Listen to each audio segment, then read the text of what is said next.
Hello, hello, everyone. Welcome back. If you're new to me, my name is Shu Allegra. I'm the founder of Grace and Hope Consulting, where we empower people to achieve mental and emotional wellness, reach their full potential, and live fulfilling lives. So everything we do here evolves around resilience. And this year, I'm inviting new friends to the table, kind of have this conversation, learn more about who they are, what they do, learn about their stories of resilience so that we can glean some wisdom from it. So today I have Derek with me. Welcome, Derek. Thanks for being here. Thanks for having me. Happy to be on here.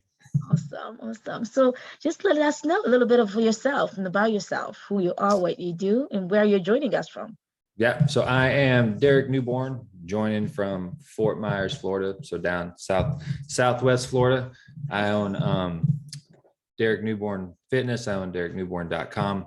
I'm a life optimization coach and started strictly in the fitness field, and built my fitness coaching brand up. And then as I was doing that, I went on my own spiritual, emotional, mental transformation, because during the growth of that, I had also become a full-time fitness model. And during that journey, I found myself getting more and more out of touch with reality and battling extreme depression and ruining relationships with my girlfriend, with my family, et cetera, et cetera. So then as I went on that journey, it led me to seek out some mental health battles, which led to two suicide attempts, led me to severe isolation and withdrawing from society. So I had to go through my own journey on that and go through the process. And once I went through that process, I was able to realize how our mental health and our physical health are so connected. So I started helping people close to me that were struggling in those areas. And now I have a program that is a complete life optimization program. So whether somebody comes to me unhappy with their physical space or their mental space or their emotional space, we kind of unpack it all so they can step back into their true potential. Yeah, yeah. Thanks for sharing that. There's just so much that you shared, in that brief overview of your story. So first, I want to touch on kind of how you even got into all of this. So you become a fitness model. People Mhm. see that as like that's the highlight. That's probably for some that's like the best thing that can do that can happen to them, right, in the industry. It's like, yeah, that's Right. a goal that many are pursuing, and Yeah. many will see that as success, right? So you reach that goal, you're top of that mountain, and then on the other side of it, right, the part that people don't see Yeah. is what's going on internally. So Yeah. speak on that a little bit, how, first of all, not just in the fitness industry, this, I think it's just a society in general, and Yeah. with the increase of social media, everybody shows this beautiful facade of what looks in the outside, right? And Yeah. internal, there's battles that nobody knows about. So Yeah. how is that from you kind of, even making, I guess, coming to peace or coming to accepting that reality that there was dichotomy there, it's two different worlds that you're living in. And that Yeah. happens to all of us, definitely. Yeah. So 100%. I mean, there before I even got in the fitness world, I used to lay in bed and I would literally dream, man, it must be nice to make a living off fitness. Must be nice, just to get paid for people to take pictures of you, whatever. Mhm. So like you said, I hit those goals. So I was a fitness model, which was amazing. My business was thriving, was amazing. I had an amazing girlfriend, Mhm. and all that looked great, like you said, on the outside, but on the inside, I was still doing so many self-destructive behaviors because I didn't know how to handle previous trauma that I went through. So there was a lot. I would cheat on my girlfriend a lot. I would, just disown my family and Mhm. isolate myself. So those things didn't feel good on the inside, and then on the outside, I had to portray like everything Those was are good. great. So that inner battle every single day really wears on you. Um, Definitely, and like I definitely. said, through those self-sabotaging behaviors, eventually everybody around me, said enough's enough with this guy. And that's what led me to Mhm. severe rock bottom and like I said, the suicide attempt. So then I had to look at, why am I in this environment? It's not anything anyone else did. people might have hurt me or said hurtful things to me, but I'm a direct cause of the environment that I'm in. So it really made me look at myself and accept and kind of unpack why I became so narcissistic, essentially. And that led me to go back to, previous traumas way before my girlfriend, way before fitness modeling, way before my fitness business, et cetera, and all that. And once I got to that, I could at least, start looking at myself in the mirror and learning from my past and start sharing it with others so they can avoid the downfalls. So it's really just calling yourself out once you got to hit rock bottom. You know what I mean? If you don't hit rock bottom, you'll always find a reason why you're okay. It's not you, it's them. Right. Yeah. And the point you make about trauma. So I do a little work about trauma. I'm a trauma survivor myself, and I know personally and professionally that unresolved trauma leads to leaks in every area of your life, relationship, professional, like everywhere. Because it's almost like you're carrying this, this weight, this big boulder, if you want, on your back that nobody sees. But every time it's so hard to carry that you fall from the weight of it. Yeah. Right. And so whether it's, whether it's like you say with your girlfriend, or whether it's, with family members, whether it's at work, unless you resolve it, it's going to keep, sneaking, its little ugly head everywhere that you don't want it to. Trauma does that. And like you said, at the end of the day, yes, people did things to us and that shouldn't have done, right? We've been in situations where we've been hurt. That I know we're not condoning that. We're not saying that's okay. But when you think about it, what has happened to us might not be our fault, might not be a result of any of our own actions, but what we do with it, it's our responsibility. Yeah, Do I choose to sit in that trauma and let it continue to wreak havoc in every area of my life, or do I take responsibility to taking care of myself, seeking the help, the help that I need, so that I can be the best version of myself, and doing and being so, every other area of my life also improves. Yeah, we can't really control what happens to us. We can only control how we respond, right? Yes. Yeah. So good. So tell me about a little more about this life activation. I love it. I love like what you said about how, physical health and mental health are all combined. People don't see it that way. We love to put things in compartments, right? This is my work life. This is my romantic life. This is my family life. It doesn't work that way. We're complex individuals. Every part of a being, just as just as human being, every part of being are connected. You think about it that way, then your spiritual, your emotional, your mental, side of yourself, if you want, are all connected to who you are. And there's so many researchers out there already proving the impact of physical health on the mental health side of things, and vice versa. If I'm physically well, I would most likely be mentally well, and if I'm mentally well, I'll most likely prioritize my physical health. Physical mental health is part of health, period. Right? Exactly. And so you look at it that way, you can't really put into compartments. It's one, and it comes together. So anyway, tell me about about your program, how what it looks like. And I know, and we can talk more about how people can connect with you, but I think that's something that people are not doing, especially not in the fitness industry. People come to someone like me, for mental health consultations, and we'll talk about that. I say, well, I address this physical part of things, but it's good to see that people like you are doing it now from the fitness industry. Yeah. Well, if you're in emotional turmoil, your hormones are going to be in turmoil. So, if you come to me and like, I want to lose weight, we can get that going. But eventually, when things aren't going the way you like and your body's kind of resistant, then you have to look at, well, your hormones kind of need to be optimized. And then we start having conversations. You're like, well, I feel, I'm dealing with this. I'm dealing with the divorce. I'm dealing with heartbreak. I'm dealing with the loss of my parents, whatever it may be. So now you have elevated cortisol levels. So it really doesn't matter, if you are perfect with your diet and perfect with your exercise routine. If you have this grief inside, your body's not going to start releasing fat cells, unnecessary water weight, et cetera, et cetera. So until you face that and you start waking up, and emotionally freeing yourself, then your body's going to start freeing itself from the toxicity inside of it. So it's very related.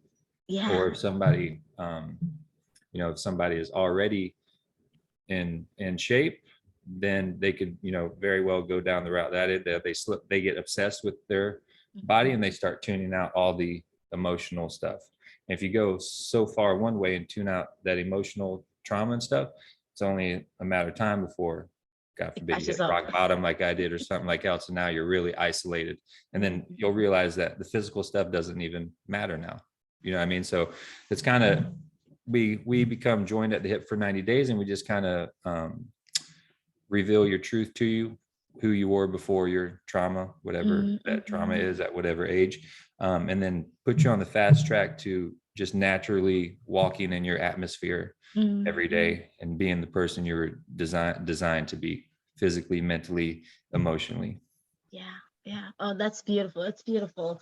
And I know I so echo and I agree with everything you said about, when we're dealing with trauma, dealing with grief, dealing with, just, emotional stuff, that yes, your hormone will be out of whack and you can exercise as much as you want, but you'll be plateauing because internally there's other things happening that are just that needs to be put into balance, right? And I know when I work, I work with some men, but I do a lot of work with women. And when they'll come, well, this is it, this and that's going on, and we start working through kind of how they're seeing themselves, right? From that cognitive behavioral therapy type thing, like reframing stuff and helping them see things in an objective way, find their strength in it.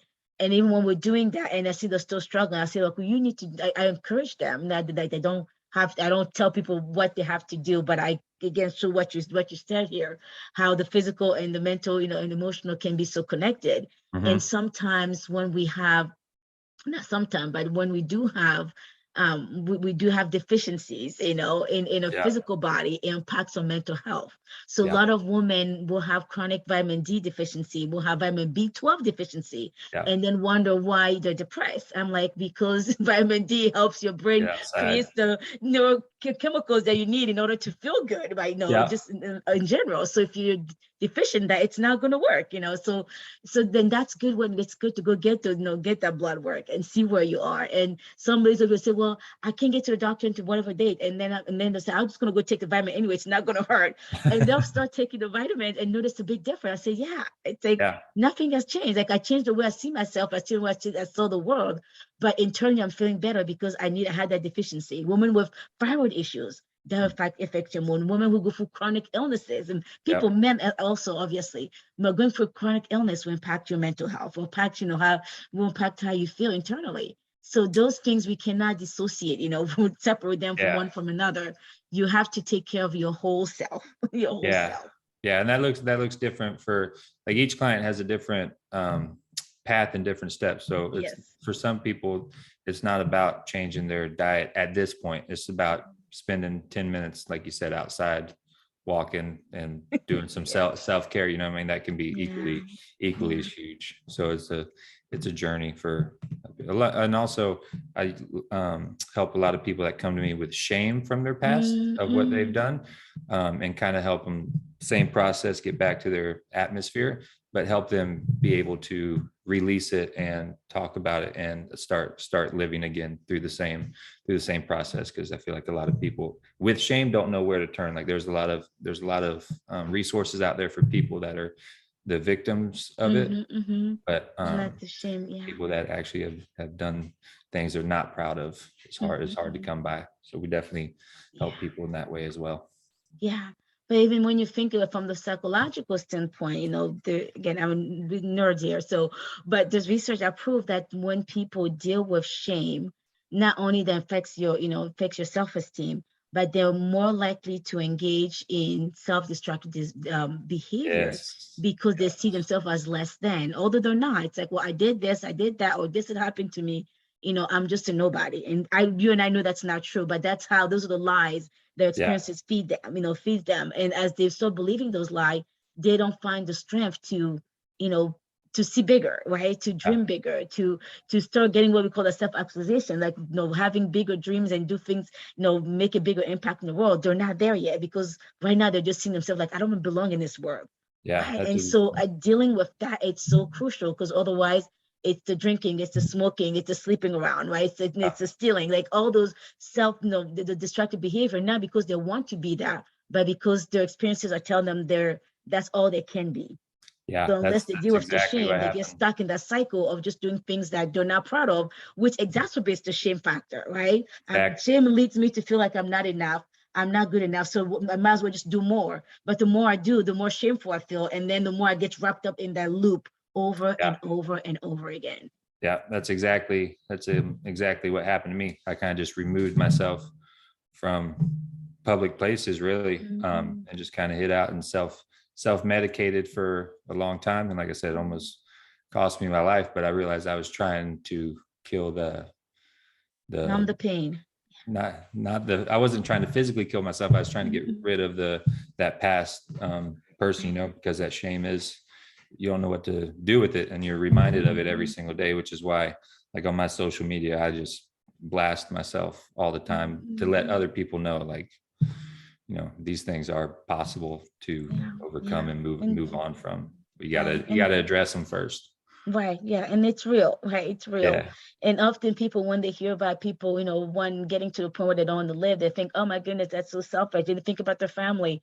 Well, at that moment, the person is so much in pain that they're trying to find a way out. Sometimes because they feel like, if I'm being here is causing so many problems to everybody else, maybe if I'm not here, things will be different. Yeah. And so people, go ahead. I was just going to say, like, the biggest thing I try to share with people that are going through mental health issues, because I was admitted to mental institutions on meds for a while, so I had to keep going to that place. And you fill out the same questionnaire, and to somebody that's in that position, and they ask you every single time, do you feel like hurting yourself? If somebody is at rock bottom, they're always going to say no, because they're not trying to hurt themselves. They're trying to ease the pain. So that question is literally, it's one of the worst questions you can ask somebody like that. They have no desire to hurt themselves. They have desire to ease the pain. Yeah, and those just like also from a society standpoint, I think that's how we start criminalizing mental health. Right. Even the way we talk about it, it's like, well, she committed suicide. It's like, somebody committing a crime. Yes, when whether it's completed or not, we don't want anyone to lose their life, no matter what they've done or what they've been through. So maybe if we start reframing it to like, they died by suicide, they attempted suicide. Yeah, that's a good point. It takes out that, it takes out not only the criminal side of it. Yeah. People will get to that point, like you said, they hit rock bottom, and they're trying for a way out because the pain is so great. It's so just so deep that, like, I can't see a way out of this. It's not because they want to, like you say, hurt themselves. They just want to ease the pain. And sometimes when you're in that mental space, if not, the right chemicals are not flowing through your head at that point, so you cannot think clearly. You're like, what's the easiest way to get out of here, out of this, so I don't have to live it? So if we see it from that standpoint, it should call us to more compassion, rather than to, victimizing and re-traumatizing people who experience that. And I'm like you, I've had suicide ideation, and I know it's not easy. Today I do what I do because I've been there, right? And just like you find a deeper purpose and meaning in the things that you go through, and you don't want somebody else to have to deal with that. You don't want somebody else to have to answer those questions, like, in that way. Yes, we want to keep people alive, but how can we reframe that? How can we change that to actually asking people if they're satisfied with their life? Rather than, do you want to hurt yourself? Exactly. Yeah, I mean, there's people still extremely close to me that have let me know that suicide is very selfish, and that's, I'm not here to change their opinion. I'm just here to help people that are in that situation. Yeah. And sometimes people don't understand. I remember when, so I've been admitted, just like you, Sherry, I've been admitted to a psychiatric hospital, and this was maybe, oh my goodness, 15 years ago. And I was seeing a counselor that put me on new medication that didn't agree with me. So the reverse effect, like, if you need meds, you need meds. Don't get me wrong. I know there's place and time for it, but they put me on medication that made me more depressed than actually helping. And so at that moment, I didn't want to be there. And I'm like, well, I don't want to live, but yes, I don't want to die. And that's a reality. People don't, unless you've been there, you don't get it, right? And so I remember holding the big bottle of the same antidepressant, like, I just don't want to be here. This hurts so much. I just want to be done.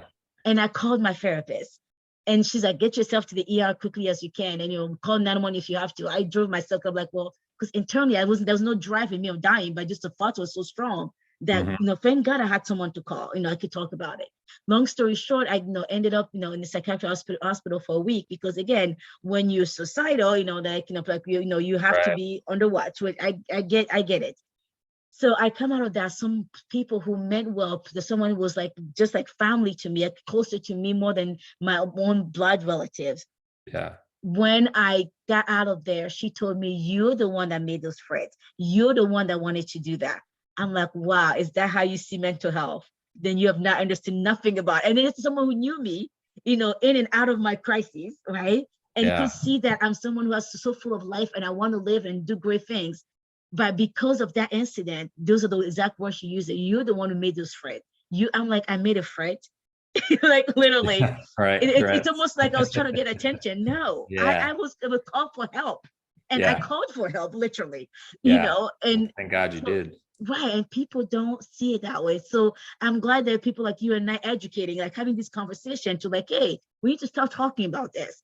If we start seeing mental health as part of health, just like, we won't shame someone for having cancer. We won't shame someone for having diabetes, even if they eat all the sugar they did. Right? Think about it. Yes, we talk about all this health stuff and how the obesity rate is so high in the US. I am overweight, so I'm not here to shame anybody. But my point I'm trying to make here, people will shame me and others for having a mental illness more than they shame me for being overweight. Oh yeah, 100%. Like it makes me nervous for other people that aren't quite progressed to the point that I am. Cause like I make social media posts about narcissism and how to avoid narcissism, et cetera, et cetera. And people will still accuse me of being a narcissist for calling myself out. And they'll try to tell me that narcissists can't change.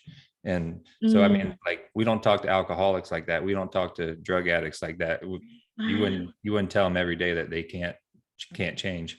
So like, that's why I'm trying to spread as much awareness as possible for people. There's hope, there's progress. It just takes a little process, because we don't want people telling them that they're never going to change based off something that they some trauma they didn't process doesn't define who they are. And that's where we don't see, like, when people do things, often we go, no, what's wrong with them? How can they do this?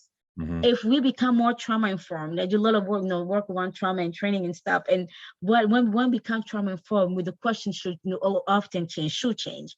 It's not what's wrong with them, it's what happened to them. Yeah. Right. We now we're talking so much about narcissism and how everybody out there is narcissistic, right? And they never change the personality disorder and all of that. There's some truth, but that's not the whole truth. Yeah. Right. Some people got there like you because of trauma, and that became the way your brain told how the brain told you to protect yourself. If you think about it, after trauma, all of us see the world as an unsafe place. It's danger, it's red lights everywhere. So you do whatever you can to be safe. Exactly. And some of us do unhealthy things to be safe. Yeah. We won't blame the person who's drinking to numb the pain. Yes, so that's not good. But they won't get all the heat that you get for saying, oh, at one point in my life, I was a narcissist. People, they won't get that. And the fact that you're actually sharing that is saying, hey, deal with your trauma so you don't get to where I was. That's exactly right. Like I can literally remember the last traumatic experience that literally changed me, where I was like, I'm going to look out for myself from now on, and I don't care about anybody else's well-being unless I'm taken care of. Enough's enough. Right. That's trauma. Right. So, we have to talk. I want to do another episode just on narcissism, because I think people need to see it from the other side. Absolutely. Yeah, definitely. Well, thank you so much for being here. Oh goodness, we definitely have to talk more. So, how can people connect with you? How can they get on that life activation plan? How can they support what you're doing? They can go to dereknewborn.com. There's tons of information on there. Facebook, just look me up, Derek Newborn. My Instagram is dnewborn. I keep it super personal and friendly on my social media platform, so you can definitely just send me a message, and I'll get back to you directly. Or like I said, dereknewborn.com has tons of information on there. And then I also have the Newborn Blueprint, which is specifically for men and overcoming shame. So dereknewborn.com, the newbornblueprint.com, Facebook, Derek Newborn, Instagram, D Newborn. Awesome. Feel Awesome. free to reach out. Yeah, awesome. Thank you so much for not just being here, for all that you do, especially, helping men deal with shame. That's something we don't talk about, right? It's like I know. men have to be strong. You have to be the alpha man and you don't have any feelings. That is not healthy.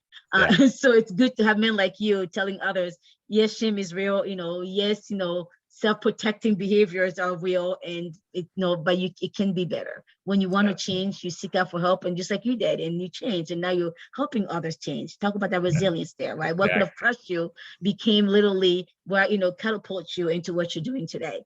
Yeah. If I can get through it, I promise any other man or woman can. Yeah, for sure. Thank you so much. Thank you for being here. Yes, Everyone watching and listening, just know, like he said, if we can go for where you can too, that no matter what it is that you're dealing with right now in this moment, in this season, it's not the end of you. Help is available. And the more you push forward, the more you can leap into the next season. All right, be well.